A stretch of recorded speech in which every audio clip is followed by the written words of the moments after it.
todos.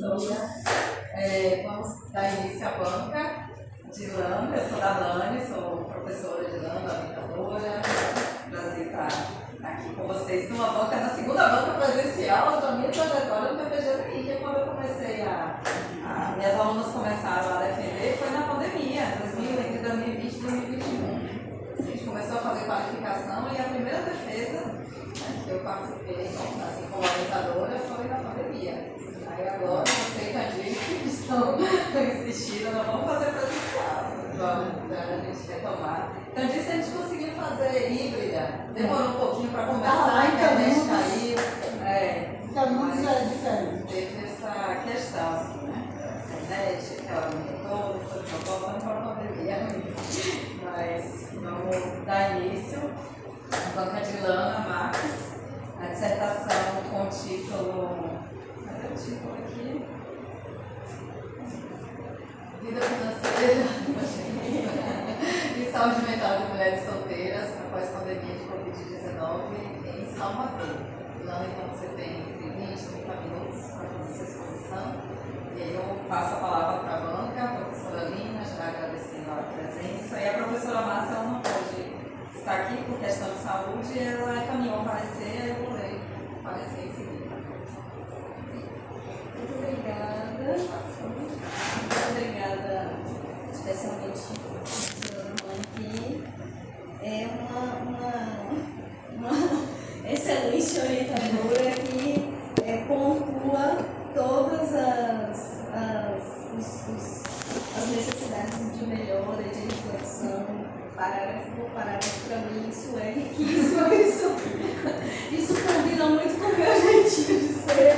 E às vezes eu demoro de dar Meu momento é ótimo, para mim os tempos foram ótimos, para mim foi tudo assim, enfim, agradeço por minha espiritualidade, porque a sensação que dá é que foi tudo no tempinho certo, do jeitinho certo.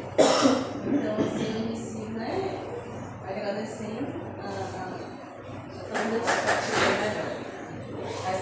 a Darlane, a UPG, a UFBA, né, e as mulheres principalmente que participaram da pesquisa, porque escutá-las e as mulheres que eu atendo também, porque nessa escuta muitas reflexões surgem, né, as minhas amigas, a minha família, a minha ancestralidade e a espiritualidade, né, que sempre nunca me desamparou. Principalmente as mulheres que saíram sozinhas, porque ser só também assim. A escolha do tema foi meu trabalho como psicóloga, eu sou psicóloga clínica e eu atendo como terapeuta, né, atualmente online há já mais de 10 anos e sempre tive uma demanda maior, que, né, pelos dados também estatísticos brasileiros, mulheres procuram mais serviços de atenção à saúde mental e atenção à saúde geral. E então mulheres chegavam a mim e sempre chegaram, e na pandemia muitas mulheres solteiras e muitas mulheres falando sobre isso assim, um tema antes, né, que para mim é uma recorte da minha clínica, mas depois eu fui escutando outras pessoas e entendendo que isso estava também refletindo muito socialmente, que os temas eram muito dessa ideia, dessa individualidade, de quem eu sou, né, o que eu quero da vida e tal, e a vida profissional financeira estava ali, mas não estava tão em foco, né? Quando a pandemia começa, essas mulheres começam a falar do dinheiro, né? Do dinheiro em si, e aí, que é algo que a gente estava falando 5 minutos atrás, né? Se eu ficar doente, se eu cair doente, quem é que vai cuidar de mim? E aí eu preciso antes, né? Vou pular um pouquinho aqui só para falar de uma justificativa que é importante, que é essa autopercepção da solteirice. É isso, né? A autodefinição como solteira, que dentro da pesquisa eu me debati muito, porque a definição de solteira dentro dos termos, né, de vínculos legais, a gente normalmente vai descartar mulheres divorciadas, separadas, viúvas, Mas quando eu fiz o primeiro questionário, que 18 mulheres responderam, elas se auto-intitularam solteiras e depois colocaram divorciada, viúva, separada, confiantes com namorados. E eu achei interessante essas mulheres se autodeclararem solteiras, e aí eu fui entender isso nas falas, né? E aí, retorno só para a gente falar dessas mulheres, né? O meu objetivo era justamente analisar as repercussões da vida financeira das mulheres solteiras de classe média em Salvador, e eu precisei fazer esse recorte porque o tempo de mestrado não dá para analisar Brasil e mundo, né? Mas, e também fiz um recorte que da minha vivência, né? Eu sou psicóloga, então a minha forma de escrever não vai ser sociológica, vai ser muito mais de uma análise qualitativa, de querer fazer essas escutas mais aprofundadas e fazer a análise do discurso de uma forma mais, né, aprofundada. E como essa vida financeira repercute na saúde mental. Aí, nos objetivos específicos, né, conhecer a situação financeira delas, investigar como elas gerenciaram a vida financeira, entender, né, examinar essa saúde mental. Eu acho que essa palavra examinar eu até poderia tirar, porque não é um exame psicológico, né, mas é um exame mais acadêmico, né, e observar essas influências que esse contexto todo teve como impacto tanto nas vivências quanto na saúde mental. Eu coloquei aqui só para visualizar direitinho como é que ficou o meu trabalho, né?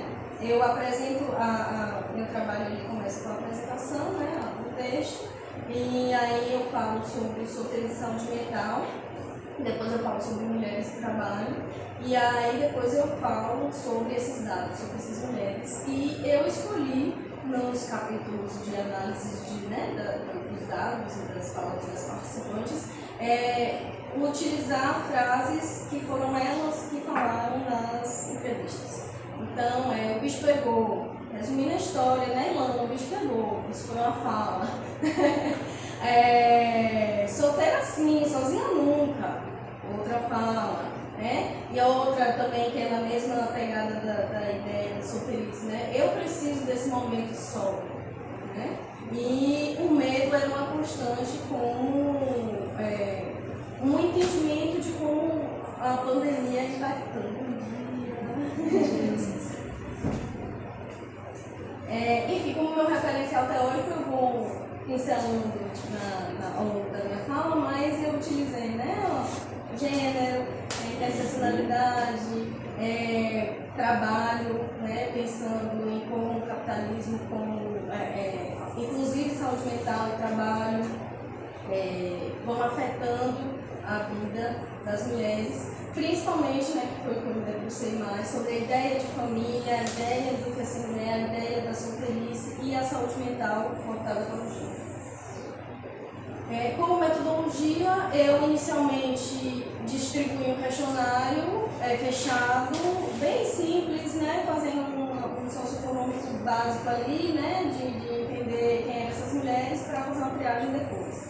O questionário tinha, eu não me lembro exatamente quantas perguntas tinha, mas eu acho que tinha uns 12 perguntas, perguntando, né, se era solteira, se morava sozinha, escolaridade, espiritualidade, idade, autodefinição de cor, autodefinição de sexualidade também, e 18 mulheres responderam esse questionário inicialmente, e todas se identificaram como solteiras, perguntaram, né, solteiras sim ou não, e depois estado civil, e aí elas definiram conversantes, ficantes, namorados, divorciada, viúva, e aí foi que eu comecei a fazer esse questionamento, né? Porque na hora que eu tinha que dar um direcionamento da pesquisa com a orientação, existia um questionamento tipo, mas que solteira você vai falar, né? De que solteira a gente está falando? E aí eu ficava, meu Deus, será que eu não vou conseguir dar um rótulo, né? Ou dar não é rótulo, não, é dar enfim, delimitar essa pesquisa, porque foram poucas participantes, apesar do trabalho exaustivo de divulgação. E acontece isso, né? Infelizmente, a gente fica muito frustrado, mas acontece com frequência. Né? E eu não tinha tempo também para sair de porta em porta, falando assim, vem cá. Eu tinha pensado em várias mulheres para responder o questionário, mas muitas delas que já tinham confirmado antes não responderam e não tinham tempo, e não tinham disponibilidade. E aquilo ali foi uma grande frustração, mas também um grande reolhar para a pesquisa a partir do que tinha sido dado para mim, né? E foi riquíssimo, porque aí eu consegui marcar as entrevistas online com 10 mulheres e fazer essa escuta através das narrativas delas, né? Eu coloquei aqui, ficou bagunçado, mas é porque, na verdade, eu acho que é menos importante diante do que das escutas que eu fiz, é menos importante esses dados sociodemográficos, né? Mas é importante a gente entender assim, tipo, as idades, né? Entre 28 e 68 anos eu consegui achar mulheres bem diversas nas faixas etárias, ocupações bem diversas, muitas autônomas, né? Como profissional liberal, autônoma, essa autodefinição, empreendedoras, rendas que foram ali entre cidade está errada, inclusive, não foi 8, não. A menor renda, isso foi o questionário inicial, tá? Entre 13 e 18, esse número, não é? Entre 13 e 18 foi o questionário inicial e a idade dessa primeira amostra foi entre 28 e 68, mas a segunda amostra também, né? As entrevistadas também permanece entre 28 e 68. A mais nova tinha 28 e a mais velha 68. E aí tá, entre todas, a maioria relatou estar solteira sem envolvimento afetivo no momento, enquanto outras estavam em relacionamentos amorosos com definições de conversantes na internet, ficantes ocasionais, ficantes fixos, namorados, porém todas sem coabitação com os parceiros. Né? A religiosidade, todas disseram, acho que uma delas só disse que não tinha, que era agnóstica, mas todas elas referenciaram que tinham alguma crença, alguma aproximação com a espiritualidade e praticantes, e isso vai entrar também lá no final do texto, né, como um dos fatores de suporte para essas mulheres. Durante a pandemia, a maioria, acho que foram 2 só que tiveram que fazer trabalhos presenciais, mas a maioria encontrou nesse modelo de home office. E aí essa autodefinição de solteira, né, que eu acho que é importante, que é a ausência da corresponsabilidade com um parceiro/parceira, e a centralidade nessas mulheres, que eu acho interessante, né? Elas se veem como solteiras, porque elas entendem que a centralidade das decisões da vida está somente nelas. Elas não têm alguém para compartilhar enfim, tomadas de decisões ou até ações mesmo que precisam de resolução, né? De problemas, de dificuldades, tanto de si mesmas quanto dessa rede de apoio que elas têm. As entrevistadas eu não consegui deixar de um jeitinho bonitinho, então eu só copiei e colei. Mas é isso, né? Eu coloquei essa tabela por idade, porque para mim fica mais fácil de entender, inclusive, os valores financeiros, né? Enfim, mulheres brancas, mulheres pardas, mulheres pretas, mulheres que também foi um questionamento que eu fiz na orientação de a mulher que socialmente é lida como branca, que tem, né, privilégios brancos, mas que se auto-intitula parda, eu deixei como auto-intitulação, né, mas aí também é um letramento racial das pessoas. Então, assim, a renda que eu fiz esse recorte da classe média, pensando em que tipo de acessos a bens e serviços que elas tinham e que tipo de ideia, não só de como utilizar esse dinheiro. Né? Por exemplo, eu utilizo esse dinheiro só para os meus bens de consumo e subsistência, ou eu utilizo esse dinheiro pensando, tipo, eu quero fazer um curso, eu quero viajar. Então, esse recorte eu mantive algumas das entrevistadas que tinham uma renda mais baixa, mas porque elas tinham acesso a bens e serviços que são classificados, né, em quantidade, né, como classe média. A classificação de acesso a bens e serviços. Né? E aí a gente começa, né, falando sobre pandemia, né, e sobre como o bicho pegou, né? Tá todo mundo entrando em desespero. E aí algumas coisas que eu percebi inicialmente, né, que a autonomia financeira, embora valorizada, não protegeu essas mulheres dos impactos emocionais da pandemia. Né? A autonomia financeira, né, mesmo dentro desse contexto estável, aumentou a carga subjetiva e o sentimento de solidão nas decisões financeiras e afetivas. Na verdade, não é isso. Manter essa autonomia, na verdade, essa frase está errada. A necessidade de manter a autonomia, né? Exatamente. Obrigada. Eu estou lendo e falando assim, eu não falei isso, né? E a pandemia, né, aprofundou essas desigualdades de gênero justamente quando a gente percebe que existiu uma sobrecarga emocional, material e simbólica em todas as dimensões da vida dessas mulheres.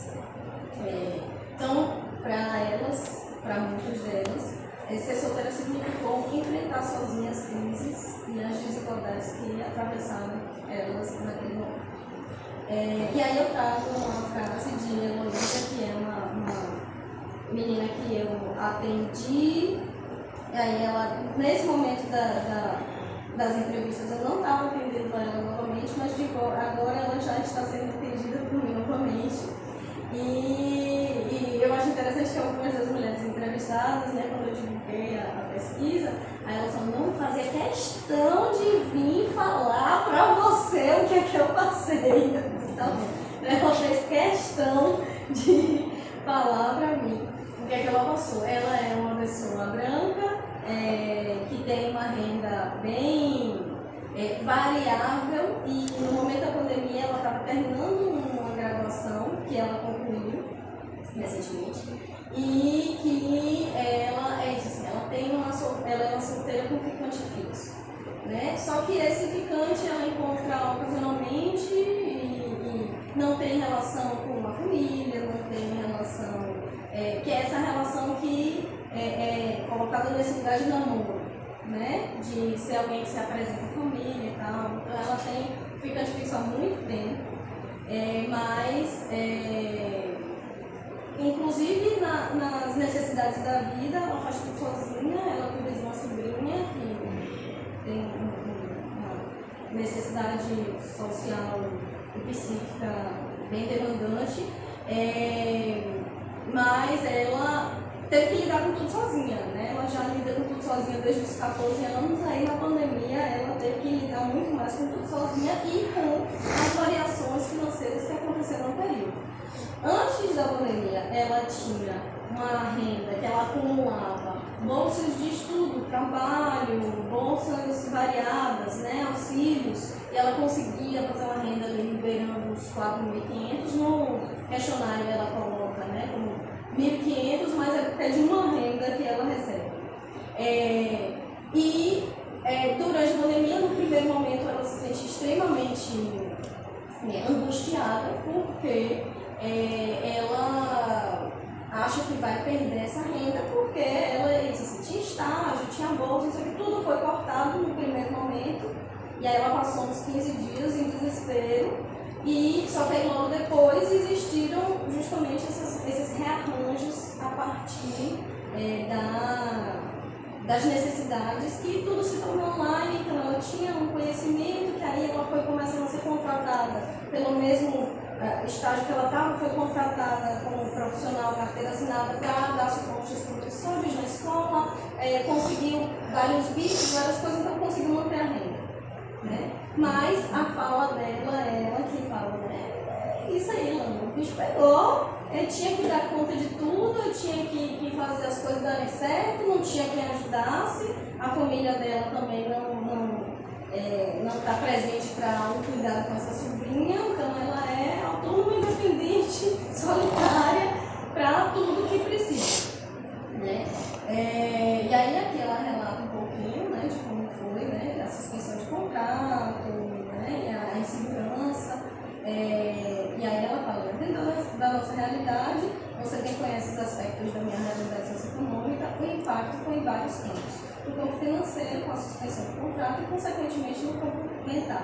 Porque a gente tem que regular, né? A insegurança, a ausência de renda, a sobrevivência emocional, tudo isso afetou muito.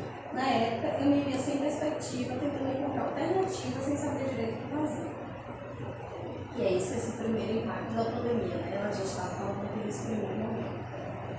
E aí eu trago uma outra fala, que é justamente de uma entrevistada, então, agora ela está com 40, que ela é enfermeira e da linha de frente. Né? E eu achei interessante que ela fala justamente desse impacto da pandemia lidando com um problema ali muito na carne, né? Tipo, as coisas acontecendo muito vívidas, né? Ela é enfermeira, tendo que se afastar e se isolar totalmente, mesmo ela passou, acho que 9 meses sem encontrar pessoalmente com a família, e isso foi muito difícil, uma mulher solteira que mora sozinha, que está ali no cuidado com o outro, direto, então assim, ela estava salvando vidas, derrubando gente todo dia, perdendo colegas, porque teve perda de colegas, né, pessoas em pânico, porque pensando, meu Deus, se eu pegar a Covid, quem é que vai cuidar de mim? Então, ela também é uma das mulheres que eu atendo até hoje, a gente já tem alguns anos, né, de atendimento, e ela falava, e eu pedi, né, a autorização para ela também, para falar dessas particularidades. Ah, tá, eu vou adiantar. Falar dessas particularidades de como ela se sentia durante o atendimento terapêutico. Obviamente não vou entrar em nenhuma pormenor, né? Mas é essa ideia, né? Eu vi a gente morrer todo dia e eu podia abraçar a minha família. Não vou adiantar só porque eu botei muitas falas, mas eu vou cortar todas as falas. E aí eu gosto de falar que também teve essa ideia de que aí foi o que me chamou a atenção na pesquisa, que eu achava que eu ia achar nas falas, né, que eu ia ouvir, e estava todo mundo desesperado e todo mundo lenhado, né? Pensando nesse recorte que eu tinha feito, eu pensei, tá todo mundo lenhado e não vou ter nenhuma luzinha aqui. E aí eu achei discursos que foram muito metade. E aí eu trouxe isso, eu tentei trazer isso, né, capítulo por capítulo, trazendo mulheres que viveram aquilo de uma forma muito intensa e negativa e mulheres que tiveram essa percepção do meio e mulheres que tiveram essa percepção de que, olha, eu não estava bem, mas eu consegui ajudar outras pessoas, eu consegui ser fonte de apoio para outras pessoas. E aí eu coloco, né, essa estabilidade como interrogação, que algumas delas falaram que a redução de gastos, porque não estavam saindo, não estavam tendo que gastar, né, com transporte, com as questões da vida, melhoraram o valor, só que aí para mim é o que entra numa contradição, que ao mesmo tempo que elas falam isso, elas falam, tá, mas eu estava economizando de um lado, mas por outro lado, as coisas ficaram muito caras. O preço do café ficou um absurdo. Então, essa ideia da ilusão que a gente tem, que é do capitalismo, né, de que a gente está tendo mais dinheiro, mas na verdade a gente não está.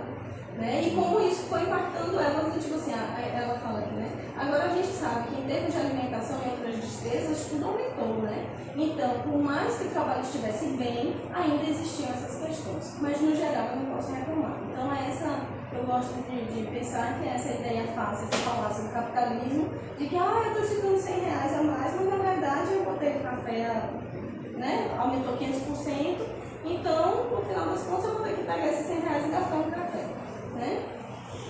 E aí teve também essas outras mulheres, que é Cecília, 49 anos, que ela tem um namorado, e que para mim ela tem várias questões importantes na pesquisa, porque ela é essa geração pivô que cuida do filho, que cuida da mãe, mas também ela uma híbrida entre Salvador e o Rio Exterior, Cruz das Almas, e ela ali nesse meio entre mundos, né? Que é o que eu chamo a atenção desde assim, ela vive entre mundos. Então, no mundo soteropolitano, ela se enxergava como uma pessoa que ela poderia ser solteira tranquilamente. Quando ela se muda para Cruz das Almas, ela percebe as pressões sociais de que essa solteirice talvez não seja muito bem vista, não seja muito bem aceita. Então, ela que supostamente já conquistou tudo na vida, já tem um filho, já tem o dinheiro, que ela é concursada, conseguiu ajudar muitas mulheres, né? Porque ela ajudou amigas, mas também ajudou a moça que trabalhava com ela e tal, né? Conseguiu esse dinheiro, serviu para ela e serviu ela como rede de apoio, mas também ela traz essas dicotomias sobre: será que eu me sinto tranquila mesmo em ser solteira, ou será que eu estou procurando alguém porque eu tenho que procurar alguém, né? E aí eu gosto de pensar nessas solteirices diversas, né? Que foi, eu não consegui achar a pessoa solteira, mas eu achei vários tipos de solteirice, e eu gostei muito de como Lélia se autodefine solteira, que ela fala assim: eu me casei e me separei porque eu percebi que o casamento não era algo bom para mim, que para mim é a grande questão de tudo que eu tenho pensado sobre mulheres solteiras, né? Será que, principalmente quando a gente pensa na coisa cis heteronormativa, né? Será que o casamento, ou enfim, a ideia da nupcialidade, a ideia da busca de um parceiro ou parceira é positivo, é agregador para a mulher, né? E aí, enfim, pelo que a maioria das mulheres falam, elas percebem que existem desvantagens e percebem que hoje elas podem dizer que elas não querem essas desvantagens. A maioria delas fala, que é o que a gente estava falando também, eu estou solteira hoje, amanhã eu não sei. Amanhã eu não sei o que é que pode acontecer. Então todas elas, de uma certa forma, trazem esse elemento de: não sei, amanhã, hoje eu estou bem do jeito que eu estou.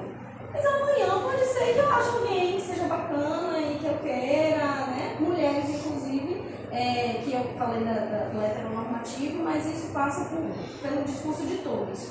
As que gostam de homens, de mulheres, que são bis, elas todas falam assim, tipo: hoje eu não estou em angústia, frustrada com a minha situação, mas eu também não estou fechada, né? Se aparecer, eu estou ali. Que aí ela fala, né, que eu preciso desse momento só, e aí ela falando que para mim é um fator, é um elemento que é justamente o que define essa autodefinição da mulher solteira. As mulheres hoje conseguem perceber que elas podem e precisam dessa individualidade, desse momento sozinho. Obviamente que eu acho que demarcada por uma ideia de individualismo de capitalista ali e tal, mas eu acho que as mulheres conseguem permear o mundo, não caindo na falácia do capitalismo, dessa individualidade individualista, mas elas criam rede de apoio, elas vivem essa solteirice de uma forma mais plena, né? E aí tá, solteira assim, sozinha nunca, é justamente eu perguntei: aí como é que tá a vida de solteira? Ana, solteira assim, né? Sozinha nunca. Isso quer dizer o quê para as mulheres? Tipo, sempre tem uma paquerinha, um contatinho, uma possibilidade, né? Que não fecha o campo afetivo amoroso, mas que também não dá prioridade, que é o que eu falo mais pra frente, que aí tá. E aí tem uma coisa que eu preciso demarcar, que será que todas têm o privilégio de escolher escolher estar sozinhas, porque quando a gente vai pensar, né, na pirâmide do amor, na questão de gênero, raça e classe, tem mulheres que não são escolhidas. E uma delas é justamente Márcia, que ela fala assim, tipo, eu sempre fui uma pessoa que eu tinha amigos, mas que eu nunca fui escolhida. Até hoje isso é uma questão para ela, porque... E não é a única mulher que eu atendi na vida que já passou por isso. Por exemplo, quando a gente pensa sobre capacitismo, já atendi mulher preta, retinta, com a deficiência física visual, que virgem aos 43 anos de idade, porque não foi escolhida. Então, as investidas sexuais tinham que ser dela para os parceiros e não existia, isso assim, esse lugar de ser cortejada, de ser amada, né? E aí tá, aí finalizando, né? As estratégias de enfrentamento, eu percebo que elas não foram homogêneas, né? O sofrimento ele não é homogêneo e as estratégias também não são homogêneas. A saúde mental, ela é ela foi exacerbada nesse momento de pandemia, mas que mesmo quem estava com uma vida financeira e econômica um pouco mais organizada, um pouco mais estável, ainda assim sentiu a ansiedade, o esgotamento emocional, que é isso, né? Eu coloco intensificados pela ausência de rede conjugal, mas é isso, é essa autodenominação delas, que mesmo que tivesse alguém, não existia essa corresponsabilidade. A responsabilidade era toda delas sobre qualquer responsabilidade da vida. Então,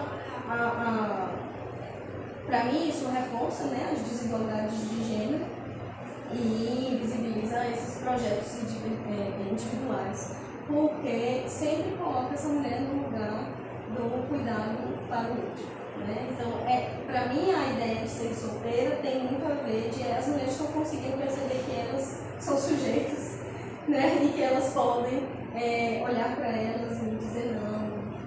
E aí eu falo, no final eu falo da pandemia, como esse mesmo, né, gerou a sobrecarga emocional. Vou passar aqui. E aí tá, né, uma estratégia que é uma das estratégias de enfrentamento que são bem particular das mulheres, que eu não sei chorar sozinha, eu choro com as minhas amigas, né? Então, mesmo na pandemia, ligar para as amigas e conseguir chorar com as amigas e não estar só, foi uma das estratégias mais poderosas de enfrentamento que todas falaram, que elas falam assim, mesmo que eu precisasse do meu momento quietinha, sozinha, eu tinha ali as minhas amigas, a minha espiritualidade, né? A minha ideia do meu projeto de vida, de renda, que tudo isso deu estrutura para elas enfrentarem. E aí tá, para finalizar, eu gosto de pensar sobre Nízia, que é essa mulher branca, de 62 anos, solteira, que na pandemia ela resolve, que ela fala, né? A pandemia foi excelente, porque no meio daquele caos, ela para de cuidar da mãe e da tia, já idosas, bem idosas, porque existem outros irmãos ali, e ela sai de casa. E ela vai inicialmente morar com a filha, depois agora, hoje ela mora só. E ela falou assim, foi a melhor coisa que eu fiz na vida. E pra mim essa é a representação, né, gente? Tipo assim, ela percebeu que ela já tinha tudo que ela tinha pra dar, pra tudo e pra todos. E ela falou assim, eu cansei, né? Não dá mais pra mim. E aí ela fala, né? Mas também, ela fala que ela fica parecendo, eu botei uma outra frase, mas ela fala assim, fica parecendo que isso é algo egoísta. Aqui, tá aqui. Eu sei que falar isso pode parecer egoísmo, porque nós tivemos 700 quantas mil pessoas morreram. Gente dizendo que a Vera era jacaré, não sei o quê. Mas pra mim, foi uma virada de chave. Foi um momento que eu consegui me desprender de certas amarras, de papéis que eu vinha cumprindo por anos. Eu me dei conta que eu podia me ver de outra forma. Então, pra mim, é essa, a solteirice hoje é essa, de eu perceber que eu posso, ou eu quero, ou eu desejo, ou enfim, viver de outra forma. Eu não preciso repetir os padrões antigos. Então, as estratégias, né? Elas tiveram múltiplas estratégias de enfrentamento, terapia, meditação, espiritualidade, cultura, chá, curso, contato com a natureza. A espiritualidade funcionou muito com o suporte emocional simbólico, as amizades femininas que tiveram grupos de vamos fazer videochamada com todo mundo, vamos, né?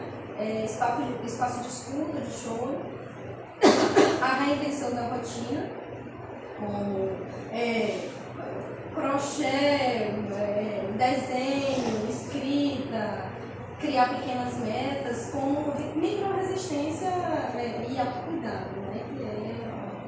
Que eu concluo o texto assim. E sim, o que eu penso é que esse enfrentamento é um ato político, transformar o caos em terreno fértil para a reinvenção de si mesmo. E aí, Cecília fala, né? Eu ligava para as minhas amigas só para chorar. A gente se revezava nesse choro. Cada dia era uma para chorar.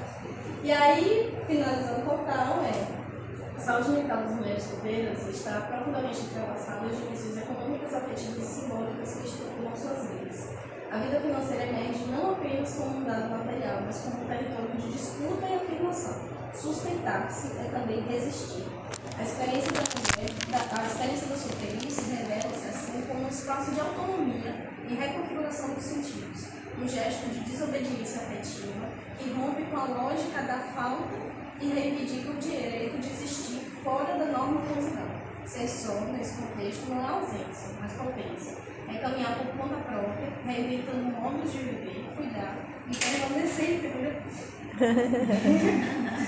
em um mundo que ainda insiste em dizer o contrário. Obrigada.